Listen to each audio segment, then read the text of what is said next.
Alam mo ba na may doktor na gumamit ng mga pasyente bilang mga lab rats para sa CIA? Noong 1950s, si Dr. Ewan Cameron ay nakatanggap ng lihim na pondo mula sa MK Ultra program. Sa Allen Memorial Institute sa Montreal, ginawa niya ang hindi maiisip na mga eksperimento.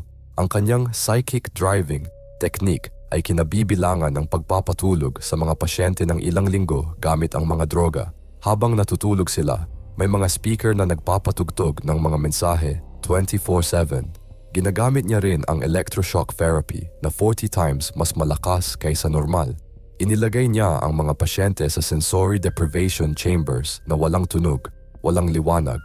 Ang resulta, nawala lahat ng alaala ng mga pasyente. Hindi nila matandaan ang kanilang mga pangalan. Kailangan nilang matutong maglakad at magsalita ulit parang mga sanggol. Marami sa kanila hindi na naging normal. Decades ang lumipas bago nalaman ng mga pamilya ang katotohanan tungkol sa programa ng CIA.